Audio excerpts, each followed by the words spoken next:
Raymond. Alamin natin, RH28, Raymond Tolit and sa Paz. Palapag. Good morning, pare Koy. Laki Raymond. Elaine, Mayor, wala pang pinahal sa pinag-uusapang magtalaga ang Senado bilang impeachment court ng isang impeachment manager.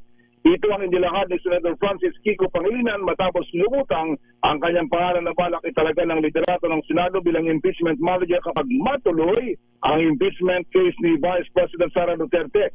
Ayon kay Pangilinan, isang suwestyon lamang ang tungkol sa pagtalaga ng impeachment manager at siyang tinitingnan niya na Senate President Tito Soto III at Senator Ping Lacson dahil isang abogado.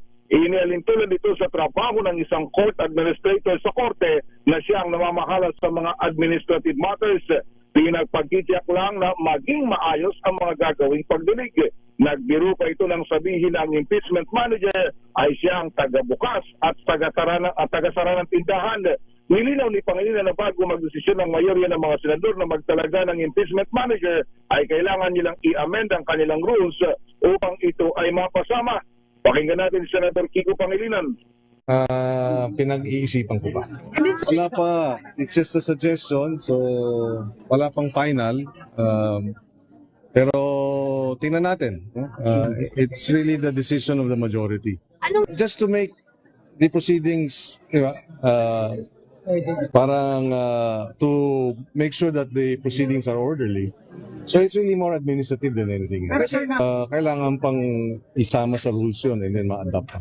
May mga administrative matters that have to be addressed before we proceed to actual trial.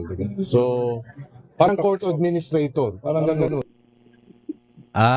Raymond, may ikaw talaga maloko ano napapansin mo. Susumbong kita kay Xiaowi. Ayan. Sumbong kita kay Sen Kiko. Lagot ka. May sagot na raw si Senator Kiko, sabi ni Ate Xiaowi. Ayan. Ang sagot daw noted. Noted. Ayan. Okay. So pag-iisipan pa yung away ni Senator Ping at Senator Marco. Marcoleta. Ayan, kailan maayos yan? Panahon lang ang makapagtatak.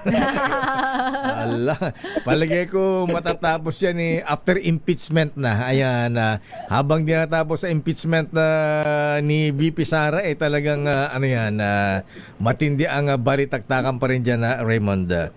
Parang sagutan, walang nag-giveaway, ha? Ayan. Wala ba namamagitan dyan? Baka pwedeng, Walang mediator. si Senator Lito-Lito, Lapid-Lapid, baka pwede siya mamagitan dyan. Ayan. Alam mo, si Senator Lito-Lito, Lapid-Lapid, kaibigan ng lahat. Isama na si Senate Secretary Dong Mendoza. Ayan, oo.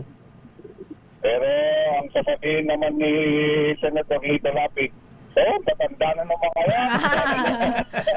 Alam na nila ginagawa nila. Oo, matanda na nga naman. Para narinig ko na yan. Ayan. Ay, Senator Florante Rosales, good morning. Di ka nagpaparamdam, Hi, Sen Lito. Ayan. Swing vote nga daw ba si Lito-Lito, Lapid-Lapid? Mayor, Kasi manipis baka do 15 lang, baka di umabot ng 16. Ayan.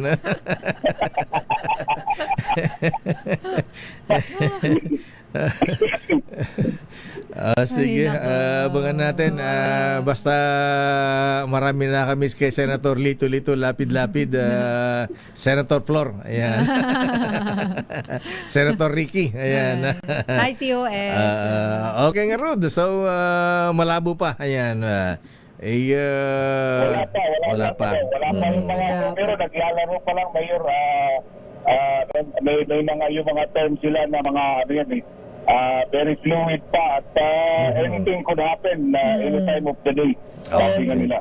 Parang ang hirap kasi hulaan, Lakay. Yung dyan sa Senado, hindi mo maarok yung iba. Yes. Sabi ko, ang deciding factor dyan, Raymond, hindi ang swing vote. Ayan, ang deciding factor ay allocables. Ayan. Ganun. Kaya nga pinatatanggal na ni Senator Ping yung allocables. Allocables. Pero kailangan yan na Maraming nag-aabang dyan. Ay, oo, siyempre naman. No? Kaya nga, sige, impeach pa more. Maraming masasaya pag kami impeachment. Ay, May mga nako. nalulungkot, pero mas marami ang... Masaya. masaya. Okay. Sige, antayin natin yan. Abangan natin yan. Pagbubotohan na sa Lunes. Ayan, dyan sa Kamara. Okay nga, Rod. Maraming salamat, Raymond. Ito si RH28, Raymond at Paas para sa DCRH, una sa Pilipinas, una sa Pilipinas. Maraming salamat, Raymond at Paas. Pero